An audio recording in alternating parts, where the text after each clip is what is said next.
What's up, guys? Welcome back to Newswave. Well, yesterday, Nintendo made an interesting move that didn't really go over too well online, and wouldn't you know it, it all came back around and has now led to speculation for the Switch 2, but we'll go over all of that here today. Also, we did have reviews drop for Assassin's Creed Mirage with some differing opinions, but I did get a chance to play the game, and I'll give you guys some of my thoughts on it. And we'll also be going over what appears to be Valve preparing a new Steam Deck, just maybe not in the way people were thinking. Guys, if you enjoy these videos, make sure you hit that like button, helps out a ton. And if new here to the Spawnwave channel, make sure you subscribe down below. And we're gonna start today with an update that was posted from Rockstar for Red Dead Redemption on the PlayStation. And this is an interesting one because we know it's on the Switch, the Xbox, and the PlayStation 5 through backwards compatibility on the PS4, but they're all capped at 30 frames per second,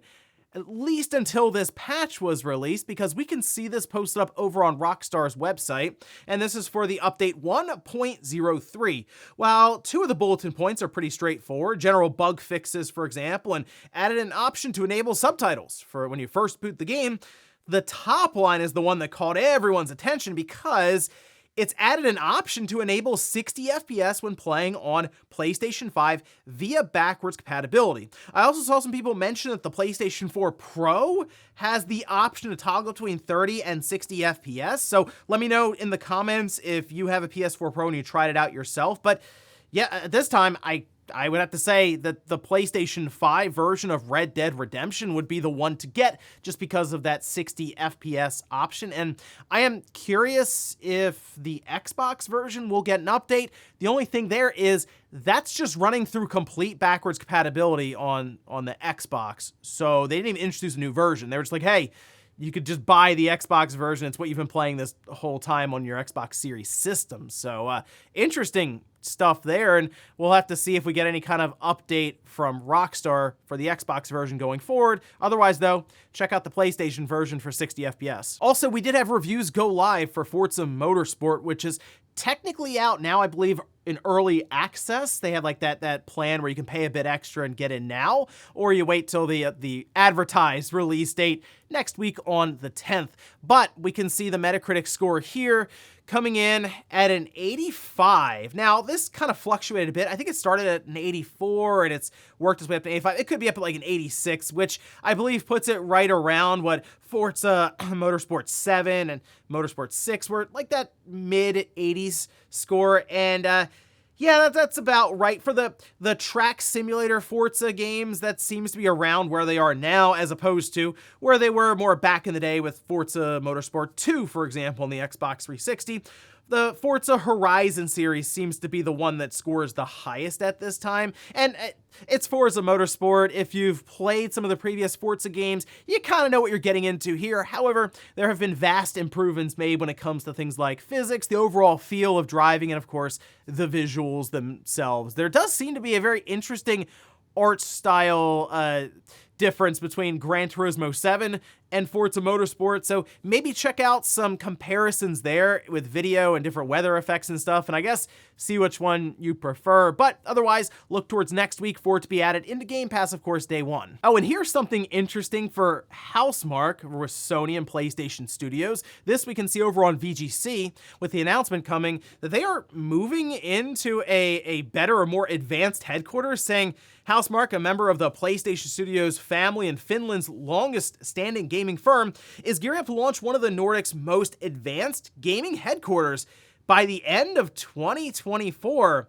And I mean, it is pretty cool to see how far Housemarque has come. I mean, look at like Resogun, and then what, 7 or 8 years later, they show up with Returnal. So pretty big jump from Resogun to Returnal. And now I wonder what's next for Housemarque when obviously they'd be designing for the PlayStation 5, probably the end of its life. Where will they take things next, especially with apparently a more advanced headquarters for them to be developing at? Definitely a studio to follow, though, going towards the end of this console generation. And guys, with some of the quick news out of the way, let's get into the bigger stuff. Let's start right away with Nintendo and an announcement they made the other night that didn't really go over well online, which you would kind of expect since they are discontinuing online services for the Wii U and the 3DS. We can see this posted up though over on Nintendo's support site, where they say in early April 2024, online play and other functionality that uses online communication will end for Nintendo 3DS and Wii U software. This also includes online cooperative play, internet rankings, and data distribution. Now, it is interesting to note that they do mention that you'll still be able to download your games that you've already purchased and so on. They mention that in the Q&A at the bottom, but they say for the foreseeable future. So I just want to put that out there, that there's always a chance that even things you've bought, maybe we get to a point where you can't even get that anymore. And Nintendo does seem pretty serious about getting the Wii U and the 3DS completely out of the picture, shutting down the commerce side of things for it, where you're buying games online, or in this case, playing online at all. And it's kind of odd because 2 months ago, we had this headline. After 5 months, Mario Kart 8 and Splatoon Wii U servers are coming back online, but Nintendo's already threatening to take them down permanently. I mean, they were foreshadowing it, so there you go. It's odd that they even decided to do that. They could have just left them offline and then just said, well, I mean, they're shutting down anyway in April, so what's the point? I guess they wanted to bring them back just so people could have one last hurrah with these different games before next year. And I mean, technically, you still have 5 months. They're going to give us the exact date and time as we get closer to it. But yeah, end of an era, really. I mean, completely. We are, again, already lost the ability to buy games digitally on either of those platforms, and now just online play completely being cut out. And it's interesting to think that technically the Vita is going to outlive these two systems. Technically, the PlayStation 3 is going to outlive both of these systems with online play. Very strange stuff to think about there. But as I mentioned, this seems to be coming back around to the Switch too, as people are looking at this and saying, well, they have to get these out of the way because they're going to be launching this new platform.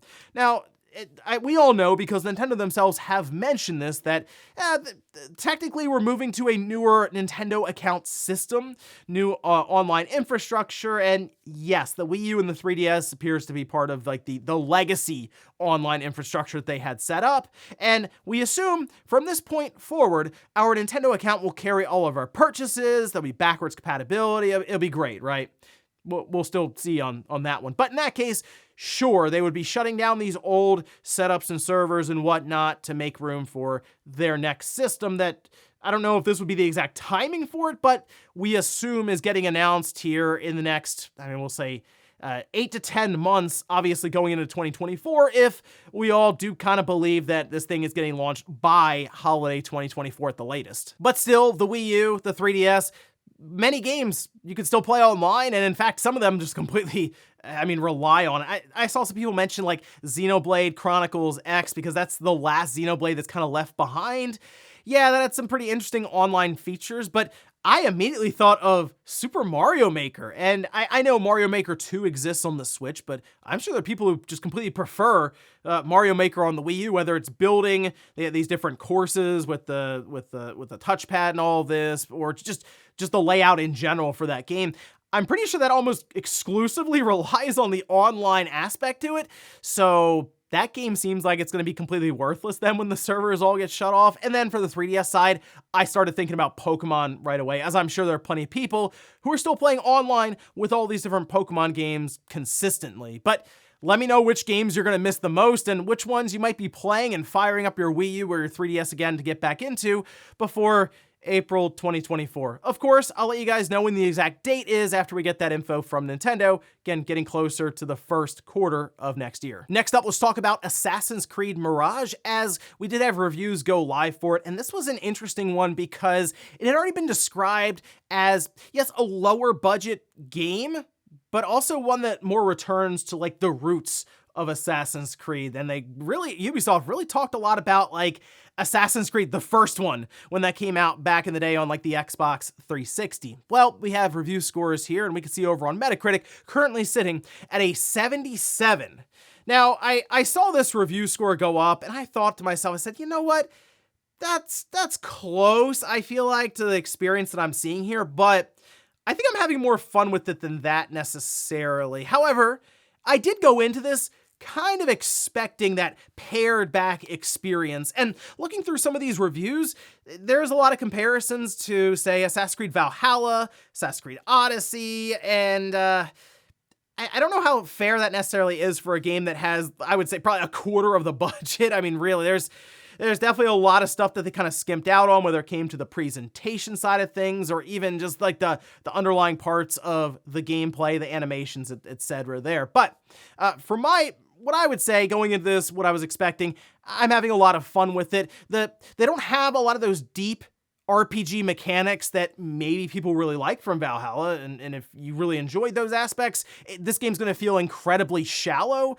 You do have a skill tree that you get skill points for, but you don't get them from necessarily leveling up. You get them from completing different quests and side missions and other things there, and you have an entire investigations board that kind of takes you around Baghdad. The map, fairly small compared to what we've seen in previous ones, to where you don't even really need a mount to get around. You can kind of just run and you'll get there within a decent amount of time. But for me, I was just having a good time running around, doing all kinds of crazy assassinations, tracking down different targets and completing the missions. But I will admit, the story hasn't really intrigued me at all. So it's really fallen completely on the idea of, do you like the older Assassin's Creed, like Assassin's Creed 1 or Assassin's Creed 2, specifically for the gameplay and kind of the structure that they set up there before they tried to take the entire thing into like this crazy, over-the-top RPG setup with some action elements intertwined? But I think at its price point, it's a lot of fun. However, I mean, let's face it, Assassin's Creed games fall in price pretty quickly. I wouldn't be shocked to see this one maybe half price by next year. But still, something to keep in mind. If you're not a huge fan of the direction when it comes to the depth of some of these Assassin's Creed games, the overwhelming feeling of some of the worlds, this might actually be right up your alley. Next up, let's talk about Valve and the potential for a new Steam Deck coming up here soon. And in fact, it wouldn't shock me if this was something that just got either announced completely or was more of a silent release for the holidays. Now, this we can see posted up over on Twitter or X from Brad Lynch, who noticed that Valve Corporation Model 1030 seems to be a revised Steam Deck model with at least a new Wi-Fi card capable of the 6E or 6 gigahertz spectrum. Okay, so now, parts get changed out pretty consistently in all these different devices, and a lot of times it comes back to, okay, which part is either readily available or which part is cheaper. So having Wi-Fi cards changed out, and I believe on the Steam Deck, I think it's actually soldered in, if I'm not mistaken. If that's the case, though, this could be a very simple, oh, it's available, we can technically upgrade this part with it being no cost to us, and in fact, some cases might be cheaper than the outgoing legacy Wi-Fi card. Why not? We'll go ahead and drop that in. And oh yeah, also we need to go through and do new regulations and tests and what have you there. There is also the possibility, instead of a silent revision release that just kind of goes into circulation, maybe they're doing a plan around a revision that they can market a bit more, in the sense that it would come with an upgraded screen. Like, I would love to see a Steam Deck that just had an OLED screen in it. I think that would be awesome. And I don't believe that Valve has any kind of plans for a Steam Deck Pro or a revised model that would add more power to it, mostly because they themselves have said over and over and over again, this is the Steam Deck we're sticking with for the next several years. They're treating this more like a console release as opposed to it being a handheld PC. And that is the correct path to go. You'd allow the developers to really get familiar with the device and continue to optimize for Steam Deck with their releases as they go along, rather than just change the playing field up constantly with new system after new system after new system.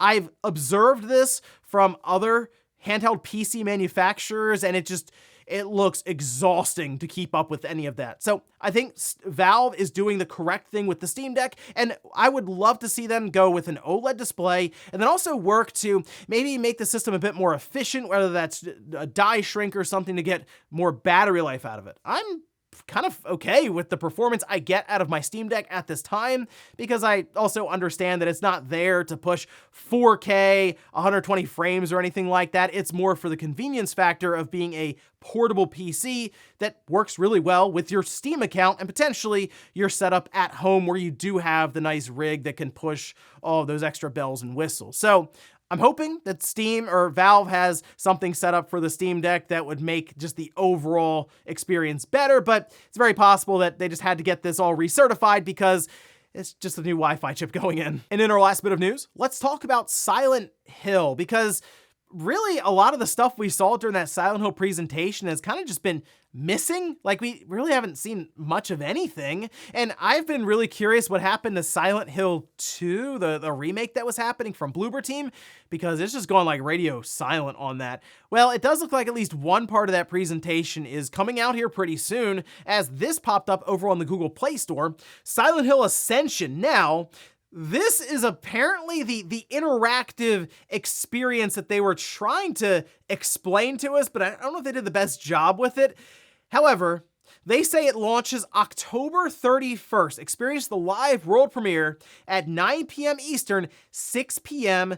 Pacific time. It's available right now in the Google Play Store for pre-register. It might even be up on the Apple iOS store now as well, but at least at this time you can get set up, and I'm trying to figure out exactly how this is going to work. I assume we're going to watch this stuff live, and then we all basically interact with this application in real time, or even after it's all gone down. Maybe there are things you vote on to see the direction of these different characters or events or things that are happening. And I guess we eventually get to the end and see what happens to all these different characters. Kind of like a choose your own adventure. You know, as you go through, flip to page 73. Okay, now flip to page 1 or 2. Okay, that might be a bit older for the newer audience, but you get what I'm saying. We have a branching path that we all kind of come together and vote on, and I'm curious how this all turns out exactly. So there you go. You can check out the latest in Silent Hill, just unfortunately not Silent Hill 2. Still hoping we get something from that soon. I guess the video game awards are coming up. Maybe they decide to give us a new trailer and then finally drop that release date. And before we go to the comment of the day, we're taking a look at the poll that I posted up yesterday. We're asked, are you hoping to get a new console this holiday?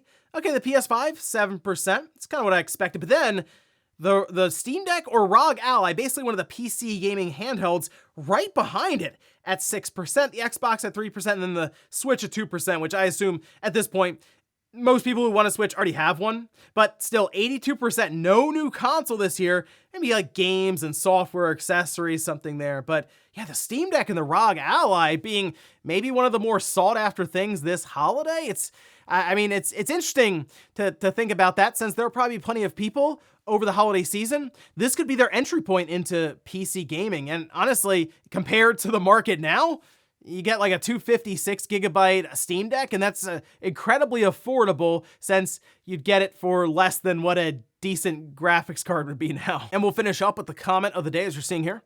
This is from Sunset. It says, do you think we're about to have another video game crash soon? So I don't think we're going to ever see a video game crash like we did back in the...